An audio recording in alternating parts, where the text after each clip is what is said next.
Students, तो आज जो है हम बात करने वाले हैं NCF 2022 जिसका फुल फॉर्म है नेशनल करिकुलम फ्रेमवर्क। तो बात करते हैं इसके मैंने जो यहाँ पर रिप्रेजेंट किया है, तो ये सारे की वर्ड्स हैं कि अगर आप इन की वर्ड्स को याद रखते हो तो इतना सफिशिएंट है आपके लिए। तो सबसे पहले मैं ये बात करूँगी कि NCF 2022 ये है क्या एक्चुअली में ये एक डॉक्यूमेंट है और इस डॉक्यूमेंट का एम है कि एजुकेशनल जो है, जो हमारा एजुकेशन है उसे हमें आउटर वर्ल्ड से क्या करना है, कनेक्ट करना है। यानी बच्चों को हमें ऐसे एजुकेशन देना है कि वो बाहरी जो वर्ल्ड है बाहर से कनेक्टेड हो वो। और नेक्स्ट जो इसका एम आता है वो होता है एजुकेशन विदाउट बर्डन, यानी बच्चों को हमें शिक्षा देनी है मगर ऐसी शिक्षा देनी है कि वो उन पर बोझ ना हो। ओके, की पॉइंट की अगर मैं बात करूं तो की पॉइंट वैसे यहाँ पर बहुत सारे पॉइंट्स हैं, बट यहाँ पर कुछ पॉइंट्स जो मोस्ट इंपॉर्टेंट है, कुछ पॉइंट मैंने यहाँ रिप्रेजेंट किया है और कुछ यहाँ है। ओके, तो पहले हम ये पॉइंट डिस्कस करते हैं। लर्निंग बाय डूइंग मतलब करके सिखाना है, करके सीखना है या करके सिखाना है। कंस्ट्रक्टिव यानी कि हमें कंस्ट्रक्टिव पर फोकस करना है, ना कि जो चीज़ देखी रट्टा मार लिया, इस तरीके से नहीं। कंस्ट्रक्टिव काम करना है, बच्चों को उस तरीके से हमें एजुकेशन प्रोवाइड करानी है। नेक्स्ट आता है नोन टू अननोन, बच्चे जो चीज़ जानते हैं, जानने से फिर जो चीज़ नहीं उन्हें पता है वो चीज़ हमें उनको बतानी है।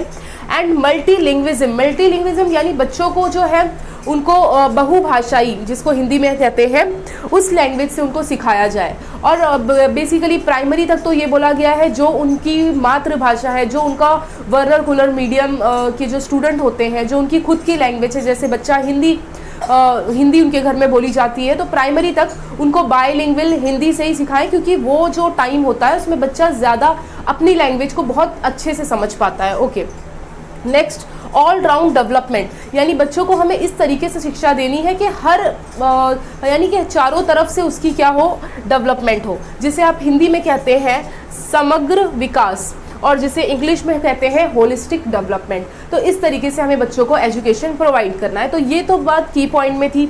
एक चीज़ और यहाँ पर बहुत इंपॉर्टेंट पॉइंट बोला गया है, foundational stage. Foundational stage basically जो होता है वो 0 से लेके 8 ईयर्स में होता है, बट 0 से बच्चा स्कूल में तो जाना स्टार्ट नहीं करता है।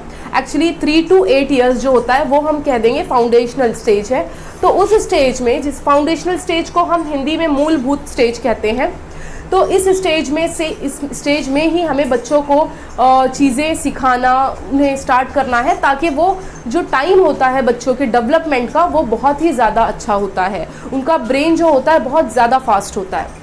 तो यहाँ पर फाउंडेशनल स्टेज पर फोकस दिया गया है 0 to 8 ईयर। और अगर ये जो NCF है, ये NCF किस चीज़ को फॉलो करता है या कौन से डॉक्यूमेंट को देखकर इसमें की पॉइंट्स डाले गए हैं, तो आपको याद रखना है जो आपका NCF 2022 है वो किस पर बेस्ड है, NEP नेशनल एजुकेशन पॉलिसी 2020। तो ये बहुत ही इंपॉर्टेंट है, आपको ये याद रखना है। कोई ये क्वेश्चन आपसे पूछ सकता है कि NCF का जो डॉक्यूमेंट है वो किस पर बेस्ड है, वो किसको फॉलो करता है, तो वो फॉलो करता है NEP 2020। ओके, अब ये नेशनल एजुकेशन पॉलिसी जो है, जो हमारी एजुकेशन पॉलिसी अब चेंज हुई है, वो कैसे चेंज हुई है, 5+3+3+4 ये पैटर्न में अब फॉलो किया जा रहा है। एक्चुअली में पहले जो हमारा एजुकेशन था वो था 10+2, यानी आपने 10th स्टैंडर्ड किया, 10th स्टैंडर्ड के बाद 2 साल 11, 12, इस तरीके का हमारा पैटर्न था। बट नाउ अभी इस पैटर्न को चेंज कर दिया गया है और वो पैटर्न कैसे बनाया गया है, 5+3+3+4। ओके, तो ये जो 5 साल है वो बच्चों को हमें एजुकेशनल किस में प्रोवाइड करनी है, फाउंडेशनल स्टेज में। ओके, तो ये चीज़ें याद रखनी है। नेक्स्ट जो है अर्ली चाइल्डहुड में बच्चों को ज़्यादा से ज़्यादा केयर करना है, उनको अच्छे से अच्छी चीज़ें हमें सिखानी है, क्योंकि वो जो टाइम पीरियड होता है वो सबसे ज़्यादा इंपॉर्टेंट होता है, जिसको हमने क्या कह दिया, फाउंडेशनल स्टेज। ओके, अब यहाँ पर इनॉग्रेट किया गया है बाल वाटिका। बाल वाटिका का मतलब ये होता है जो KVS में है, KVS में इसे ओपन करने की बात की जा रही है, जो KVS स्कूल होती है। और जो आपका NCF है वो मेन जो है 5, 1, 2, 3, 4 जो है ब्रॉड एरिया में से और ये डिवाइड किया गया है। तो फर्स्ट आपका आता है NCF SE।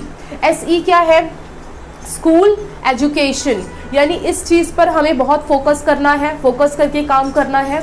नेक्स्ट आता है NCF ECCE, आपको फुल फॉर्म मालूम होना चाहिए, इसका NCF का फुल फॉर्म आपको पता है, ECCE का फुल फॉर्म होता है अर्ली चाइल्ड एजुकेशन, ओके। और हिंदी में भी मैंने यहाँ पर मेंशन किया है, आप देख सकते हैं। और अर्ली चाइल्डहुड का मतलब आप समझ जाओगे कि 3 to 8 ईयर्स की यहाँ पर बात हो रही है। नेक्स्ट आता है NCF-TE, TE मतलब टीचर एजुकेशन, एंड NCF-AE यानी अडल्ट एजुकेशन, ओके। ये 5 एरिया पे बहुत ही ज़्यादा फोकस करने की बात की गई है और इसे अच्छे से डेवलप किया जाएगा। नेक्स्ट आता है यहाँ पर हमारा कि कौन कौन से कॉन्सेप्ट जो है बच्चों को हमें प्रोवाइड करने हैं, किस पर ज़्यादा फोकस करना है। तो फिजिकल डेवलपमेंट, ये तो हमारा चाइल्ड डेवलपमेंट पेडागोजी में भी आपने growth and development, physical development आपने देखा ही होगा। तो फिजिकल डेवलपमेंट यानी बच्चों की शारीरिक विकास बहुत अच्छे से हमें करनी है।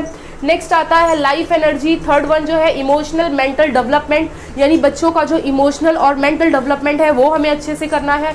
Spiritual development and intellectual development. Intellectual development यानी रिलेटेड टू मेंटल, दिमाग से रिलेशन मतलब बात हो रही है यहाँ पर। सो ये सारे इंपॉर्टेंट पॉइंट थे हमारे। और हाँ, नेक्स्ट एक जो इम्पोर्टेंट पॉइंट मेरा रह गया वो है कि NCF को रिप्रेजेंट करने वाले कौन थे। वो थे हमारे एजुकेशन मिनिस्टर, जिनका नाम मैंने मेंशन कर दिया है, Dharmendra Pradhan, okay. Thank you.